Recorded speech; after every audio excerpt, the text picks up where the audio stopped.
What is a cost structure? Cost structures are simply the identification of how costs associated with the production of a good or service are distributed throughout the process. While some think of this structure as referring only to the finances utilized in the production process, a true one will also take into consideration the use of all types of resources along the way.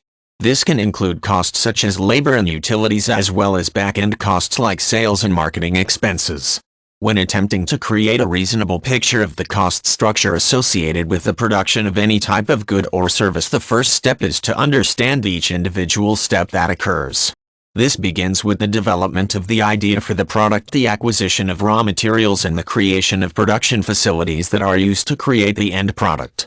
At the same time, this structure will address all labor costs associated with each step. This will include not only the expense of wages and salaries, but also ancillary benefits offered to employees such as vacation, retirement, and health benefits. Essentially, any expense that is incurred to ensure all the necessary components for production are in place will be part of the cost structure. However, the components of an effective cost structure do not end when the good or service is produced. There are still the matters of storage, marketing, and sales, and the conveyance of the product to the consumer. This means that the structure must also include warehousing costs incurred while the product awaits sale, all costs associated with marketing and selling the product, and the transportation and transaction costs that are incurred while delivering the product to a buyer. Analyzing all these factors as part of determining the current cost structure yield two important benefits for the producer. First, the current condition of the cost structure aids in helping to determine the unit price for each product produced.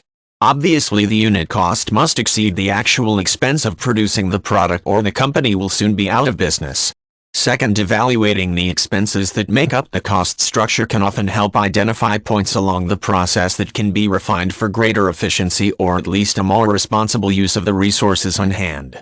This aspect can also impact the final unit cost and possibly help to increase the profit margin on each unit produced.